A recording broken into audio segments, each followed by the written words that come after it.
Hello there, everyone, and welcome once again to our wonderful pod where pop culture meets PR. On this episode, listeners, Princess Catherine has been in Italia. She's been in Italy and she has been smashing it. Jackie and I were saying before we went live on this podcast, she has been absolutely smashing it. Now, you would think, listeners, or maybe you wouldn't, you would think that it ends there. She's doing great. Let's just go into sort of some analysis of just how well Catherine has been doing. But the song remains the same. Let's just say that. It wouldn't be a William and Catherine positive news story, perhaps, if you're a cynic like some of us are, without perhaps a Harry and Meghan interesting, perhaps unusual news story. Jackie, let's launch straight in. What have you made? First of all, let's go straight into it. What have you made of Catherine in Italy? Because Catherine's been over in Italy. She's been on a visit there. She's been doing great things. What have you made of how that's been communicated and her visit to Italy on the whole? What have you made of that?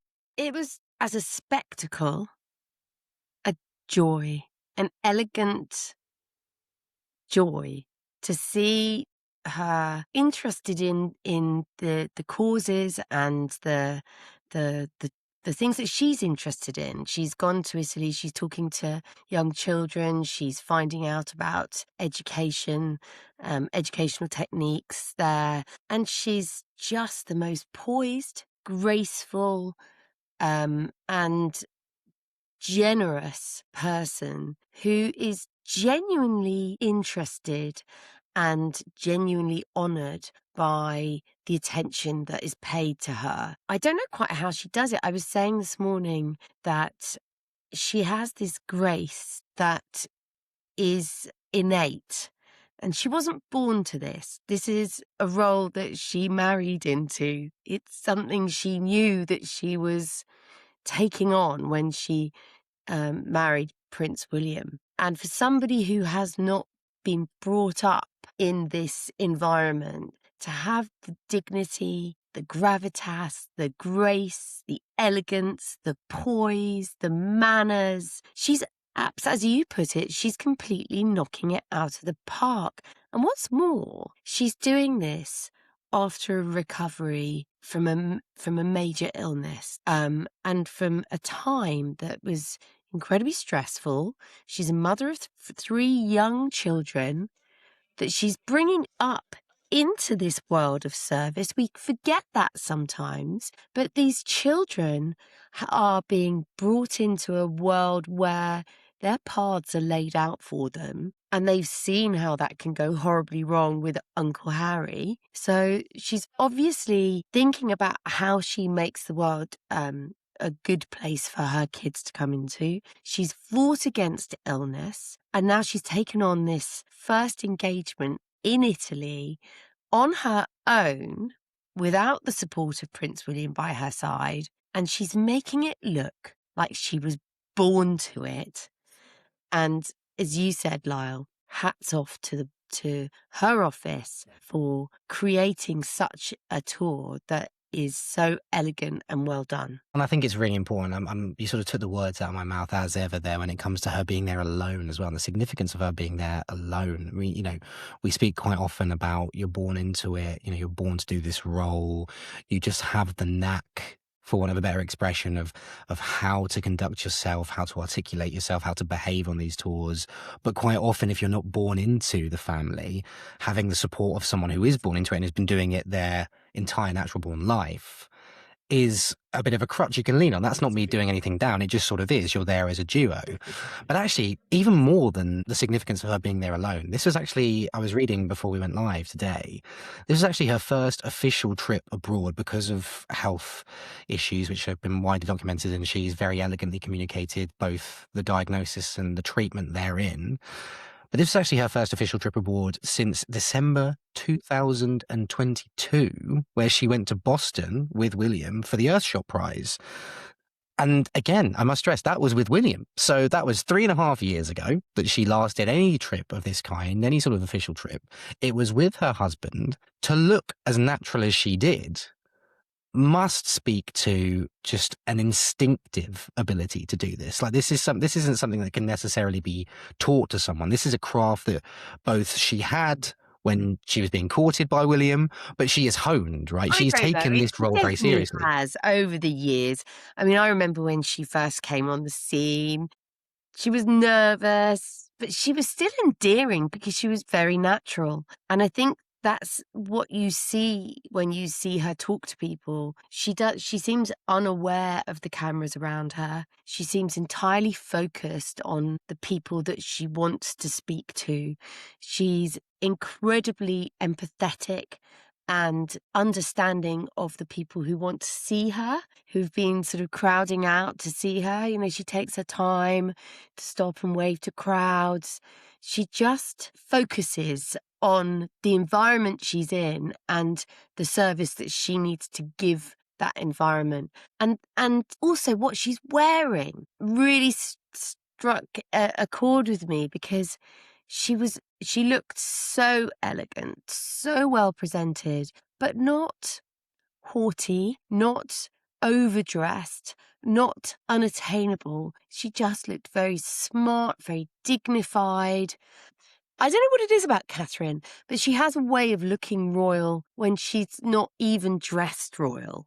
She just holds it together incredibly well. And I know you said it's innate, and there is some innate grace to her, I absolutely agree. But she's definitely learnt her craft, and I know that she really admired the Queen, and she took a lot of her signals from the Queen and observed a lot of the time when she did joint duties with the Queen and saw the way that she acted with the people around her.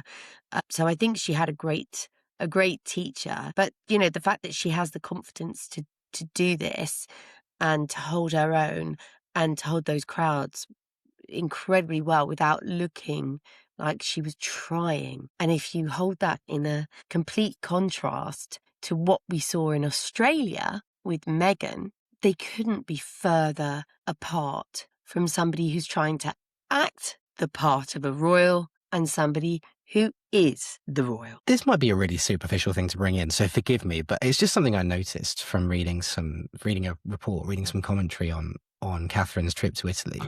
She finished the trip by one of the final things she did on this trip. I'm not sure if it was the absolute final thing. I'm going to be careful on landing on that absolutely. But one of the final things she did, if not the final thing, was this pasta class. She went to a pasta making class in Italy. And I think it was hot off the heels of her having been to an early years school. And obviously that's a cause and that's a topic that she's very, very passionate about. As we mentioned already in this episode, 3 young children herself. The commentary said she looked a bit uneasy making pasta, and she said, "Oh, I'm sorry, I'm really slow making pasta." And I don't know, like that sort of seems a bit fluffy and a bit puff piecey, but it just got me thinking. There's merit, and there's a sense of elegance, and there's a sense of being on official business in not knowing everything, isn't there? Yeah. There's something really endearing about going on these trips and having the confidence to be underconfident in certain things. And it just got me thinking, I mean, this is not meant to be a bashing session. We're landing on Catherine at the moment, but other tours we've seen, there's an almost unsettling confidence and drive towards things that we don't understand. We've spoken about this when it came to Australia, you know, these talks, these girls' weekends, these wellness retreats, this unsettling, in my opinion, confidence of driving towards these things. And then you've got Catherine being vulnerable to not knowing everything, to not knowing how to do everything. There's something innately royal about that, isn't there? Innately regal about that, about sort of just giving it a crack, but ceding to other people's expertise in that area. Do you see what I mean? This is what is so genius about the activities they chose to do, because making pasta is Italy. It is an Italian thing, and it's what everybody does or can do in Italy. It is your mama made pasta, your grandmama made pasta. This is something that she engaged in that makes her relatable. We talk about relatability all the time, right? And this is where the royals do so well. They do all these unscripted, publicised little things, like Queen Camilla came to Greenwich, where I live, and she went to the local fan museum, which is a little gem that we're all really proud of around here, but isn't well known. And they presented her a fan, and that got into our little rag, the murky depths. And it was like, oh, Queen Camilla got a fan and she loved it. It's that kind of relatability. I mean, that wasn't going to be reported in the national press. That wasn't going to be all over our TV screens. It was just a small thing that meant something to the local people here. Very relatable. We got it. We understood it. We were excited about it. And Catherine is doing the same thing, but more on a national basis because pasta is the national dish of Italy. And also, just one other thing. When I last went to Florence with my husband, James, we did a pasta making class. It's something you can do as a tourist as well. So it's something that you can see and think, oh, I'd love to do that. I'd love to learn how to do that. And we did it and it was great fun. And I totally relate to what she's saying about being slow because you don't know how to master all these different things. Compare and contrast that with Meghan. No, she wouldn't make food. She would go and judge food, though, wouldn't she? She went to MasterChef and was a judge on MasterChef. And what's more, she wore an outfit on MasterChef that you could buy online for the great value bargain bucket price of something like $800. I can't remember the exact amount. But you go from relatable, Princess Catherine, doing something that everybody in Italy can do and they can smile and they can say, yeah, I understand that, to totally unrelatable Meghan standing up above us all and saying, I'm a judge on a TV show about food. Again, you couldn't get further apart in what is really royal, what is professional, going and doing these public appearances, to unprofessional, and I'm looking for the cameras and I'm looking for what I can make of this, and I'm looking for status.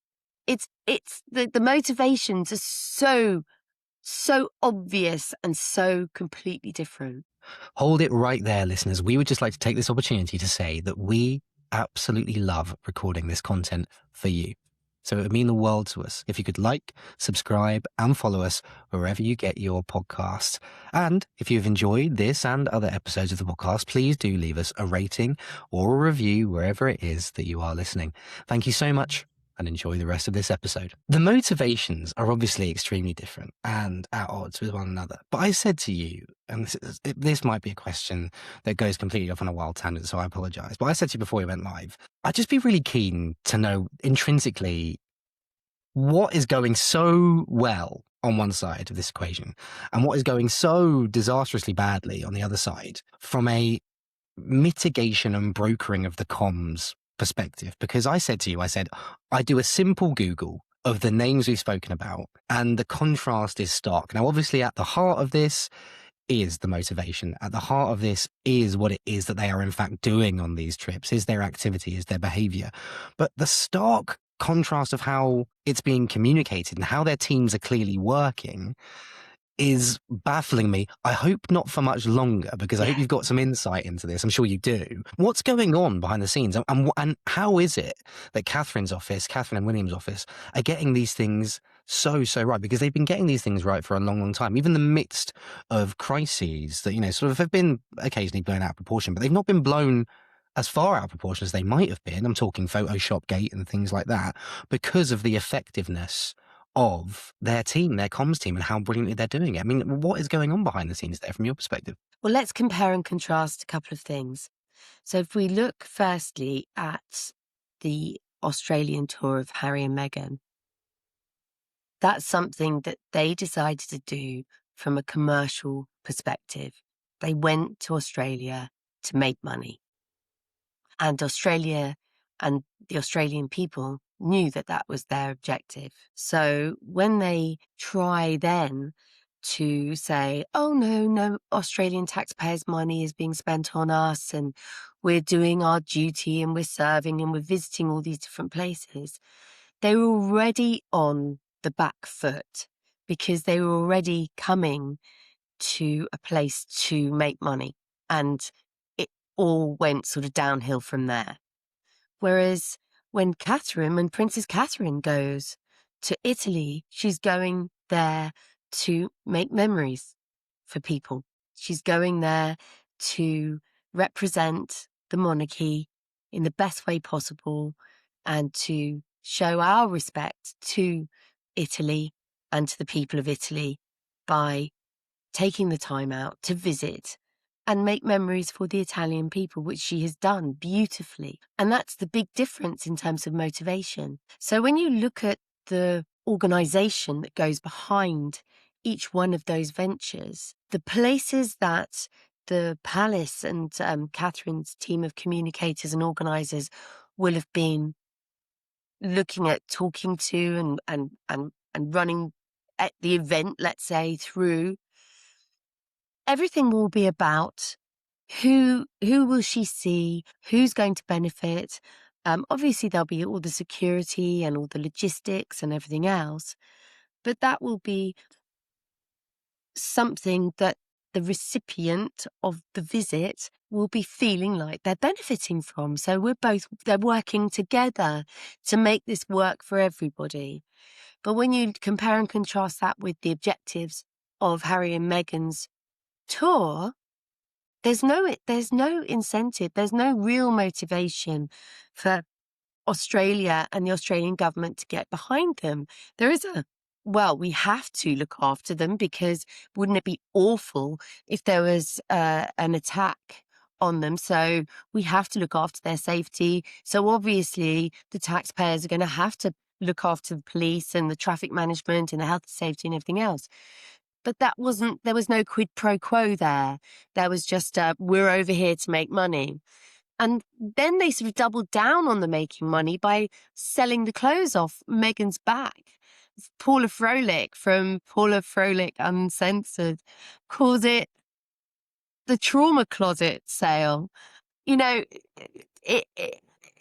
the positioning, I don't know if you can hear the rain is battering on my skylight. I was going to say it's very atmospheric now. Like as this grows, as this sort of point grows and evolves, it's like the clouds have opened when I'm talking. That the heaven is crying at the at the appalling commerciality of Meghan and Harry. So. Yeah, so when you look at the way that each tour is organised, they're organised with totally different motivations, with totally different partnerships going on. And the palace are experts at this. They're absolute experts. They know how to work with dignitaries, with local government. You know, everything has been done before. These are paths well trodden. Whereas with poor Liam Maguire, and I do feel sorry for Liam Maguire because he is a good comms person, but I feel like he's all on his own. I feel like, there's only so much you can do on your own. It seems to me that, Harry and Meghan are operating on a bit of a skeleton staff anyway. James Holt sort of came back to the UK. He was their stalwart. I know Liam Maguire's been with them for a long time, but there's only so much one man can do, and he made his own errors when, he sent some false FAQs and the briefing documents were leaked, and then they got all snarky about that. It's a bit of a mess over on their side. And when you have petitions being signed by over 50,000 people saying, "Don't come, we don't want you here," that you won't get that with Princess Catherine. And if there was that, they wouldn't go. They would listen. Well, this is interesting. I mean, they obviously listen. They obviously listen, and obviously that is a comparison you can draw. We were obviously going to go into something. Well, we were going to mention something sort of particularly seismic and a moment in time that may or may not be about to affect Harry from a significant perspective, and Harry and Meghan as a duo. I'm actually pleased we're landing on Catherine here, and by extension, Catherine and William. We've spoken at length in recent episodes of the podcast about the uncertainty that plagues, that's the only word, that plagues the royal family at the moment, and that they're at a bit of a crossroads here. For our international listeners who may not be across this, Charles obviously recently went and visited President Donald Trump, and he went and visited the United States, but he's very recently given a speech for the opening of government here in the UK as well, and there's all sorts of political uncertainty over here in the United Kingdom as well, which we won't get into.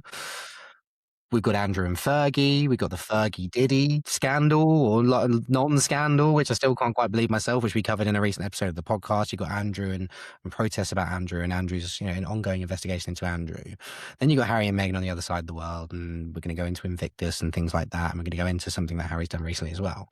Just how important are William and Catherine during this period of extreme uncertainty for the royal family? Just how important is their consistency? Just how important is their relatability and their reliability? You can be sure that when you send both or either of them somewhere on an official visit, it's a slam dunk. They're going to land the plane. It's perfect. That's invaluable, isn't it? To the royal family, to the monarchy, to the palace at large, because it's sort of something they know. We've spoken about this before. It's something they know they can just do at a messy time. They can just go, William, do you fancy going to Spain? Or Catherine, do you fancy going to Italy? I'm not saying that's what's happened, but it's a bit of a slam dunk, isn't it? No, I don't think so. I think there are factions of there's always this sort of infighting that goes on a little bit between different royal offices and stuff like that. And I think even between Princess Catherine and Prince William and King Charles and Queen Camilla, they have to respect each other's schedules, not throw some shade on each other's light. There has to be this ebb and flow between those two offices to respect whatever each one is doing and what they're trying to achieve. I mean, it is King Charles who's the boss. He is the monarch. He should take centre stage. So anything that William does and Princess Catherine does has to sort of follow what he wants. They might not like some of the things that he would prefer they did, but they will do it, maybe reluctantly. And so sometimes you do see a little bit of William bashing start to sort of come in the media. You start to see a few negative stories. I think there was something about how many homes he owns or something like that. I can't remember, because I just sort of thought, oh, here we go, another little negative Nelly trying to sort of throw a bit of shade on William. So that stuff does go on. So I don't think that it's quite a slam dunky as you think. I still think there is an element of timing, of choice in terms of what do they do, where do they do it, when do they do it. There's, and this is when you come to selectivity, when it comes to their ability to select what they do, when they do it. And that again is something that's very different to Meghan and Harry, who seem to be ubiquitous. They're everywhere. It doesn't matter what's going on. Something will pop up from Meghan or Harry. Meghan doing some ridiculous Instagram of her leaning against her cupboard with her jam all in white. Don't get me anywhere near some coloured fruit paste, because in white I would be smeared in the stuff. It just doesn't it just doesn't relate. It doesn't compute. But she can ethereally float through her white kitchen with her white stuff on with strawberry jam in the background. It's all a bit frou-frou and la-la land. So, the things that they do and the output that they have is so voluminous that we all get a bit sick of it. Whereas with William and Catherine, they understand that element of timing and almost like the too much element, when to do things. There's a lot to be said in not doing things. There's a lot to be said in staying quiet for a while to basically balance out activities and also create the right impact for the things that you really care about. They really understand that timing, whereas I really think that Harry and Meghan they're indiscriminate. And on Paula Froelic's show, she had this great PR on, and you know how I love other PRs like Lauren the Insider and people like that because I speak their language.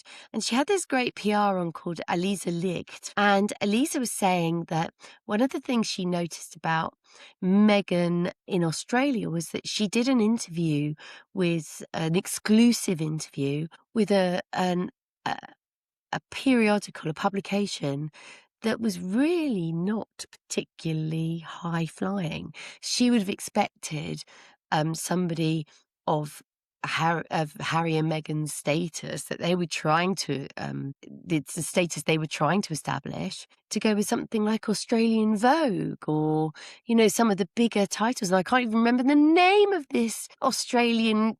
I mean, she kind of described it as a rag. I don't want to put words in her mouth, but she was saying she wouldn't dream of putting any of her clients in that particular title. And she was saying it just shows that they're not very selective in where they go. They're ubiquitous. It doesn't really matter. They'll just take the opportunity because it's all about the cameras. It's all about the photos. It's all about the broadcast opportunities. And that is commerciality. And nobody really wants to be sold to all the time, do they? That's why we have advert breaks. We don't just sit there and watch adverts. We have advert breaks where we can get through them. And I just feel like Harry and Meghan are just one long advertisement for where they're going to make the next amount of money.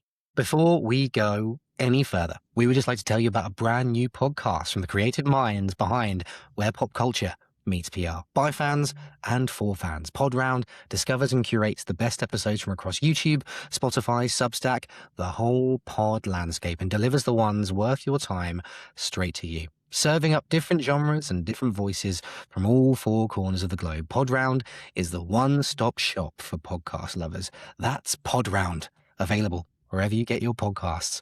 Thanks so much, and enjoy the rest of this episode. And you would think that that's the line I would be continuing on, but alas, from a commercial or indeed charitable, but particularly financial perspective, the opposite has happened recently. Let's jump in on this bit of a bad one for Harry, because it has recently been reported that the Australian government has officially pulled future funding from Invictus Australia, which according to sources has left charity officials scrambling and reportedly stunned. According to the Daily Mail, Australia's Labour government chose not to renew the $9 million Australian dollar funding package previously promised to the veterans in over 3 years. Hot off the press of the Australian trip not going particularly well, this is a rug pull, isn't it? This is something that I think they're pretty sure I've spoken about slam dunks, they were sure was secure and sorted and done, A. But B, we've spoken about them trying to secure finances, secure money, secure these sorts of opportunities. To so publicly have that, albeit a charitable amount of money, and obviously money that's being donated to this, veterans charitable event organisation, it's not a good look, is it, this, for Harry and indeed Invictus at large, but Harry by extension? I mean, what has been your take on that? Because that's really sort of taken a lot of people by surprise. My take is that if they hadn't done Australia, if they hadn't gone to Australia in the way that they have, I think that funding may well have gone through. Every government wants to show their people that they're spending their money in a way that their people would approve of. And by the very outpouring of disbelief at private citizens coming into Australia and having money spent from the taxpayer's pocket on them so that they could come and make more money for themselves, it was just bound to happen. No government could ratify more taxpayer money going to something that Harry and Meghan were involved with. And I feel really sorry for the organisation, but I do think a lot of it also comes down to some investigative work that Paula Froelich had done off her own back. She's a very good independent journalist. She runs her own podcast and Substack, which I mention a lot, Paula Froelich Uncensored. And she did a real investigation into the minutiae of the finances behind the Invictus Games, and she came up with some pretty startling revelations. So I think it comes down to those two things. I'm not even sure if Paula would. It'd be interesting to see if she says it. I don't know if she would have done the investigation if it hadn't been for such an outcry that was caused by the Australia trip down under. Maybe she would never even thought of doing it. But that's out in the wild now. And because that investigation has gone on, and she has lots of scoops, Paula Froelich, she doesn't get as many plaudits as she should. But I think because that's out in the wild, and because the government wants to be seen to be serving its population, then it's not going to put the funding that way. So I'm afraid Harry and Meghan reaped what they sowed. And this was obviously all part of the plan moving forward. I mean, we've spoken before on episodes of the podcast about, how busy they were opining their schedule was, and Invictus was a huge part of that. We've obviously got to be slightly careful. It's a charitable organisation. Harry is, no small part of. He's set up. In fact, it's obviously for veterans who, you're right. I mean, I express those sympathies as well to the veterans affected by this funding being pulled. But again, it's just another thread, isn't it? Sort of being ever so slightly sort of tweezed out of their supposedly very, very busy schedule. And all the while we see a busy schedule in full effect when it comes to working royals. And it's that word again, isn't it? Working royals. Harry claimed he continued to be a working royal. Well, just how much work is forthcoming, because this might be the first in a list of things that start to sort of crumble around them. The timing, we speak about timing quite a lot, don't we? The timing almost couldn't be worse for Harry and by extension Meghan when you see what's happening on the other side. I mean, as well. they seem to close their ears to criticism, and they seem to close their ears when people like you and me and all of the independent commentators say this is damaging. You are damaging things by what you're doing. They seem to just close their ears and become deaf to that. But I think for the first time, they see something that is directly influenced by them being damaged by them. For the first time, I think that they can only look in the mirror and see, I caused that. Up until now, for example, we talked about how damaging Harry could have been to Charles's trip over to the US for the state visit there, and all his pronouncements about Trump and Ukraine, and how that was really, really damaging for his father before he goes over for what was a very significant trip for the United Kingdom. And his ears are close to that, because what does he do? Literally today, Lyle, he does an interview with the new Statesman talking about Great Britain being divided and being in a terrible, perilous state because of the rise of anti-Semitism. I mean, nobody would disagree that there is a rise in this particular problem in Great Britain, but that is not just in Great Britain. That's actually happening over where the Montecito mad ones are living right now.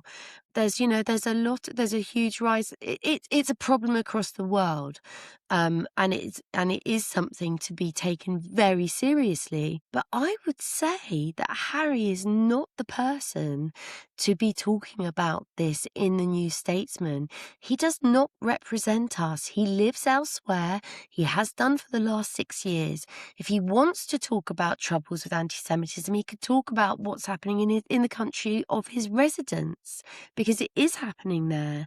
But to talk about our country, where he has no experience of living in the last 6 years, I think is a bit rich to be pronouncing his judgment on the United Kingdom, and I don't think that is helping things at all.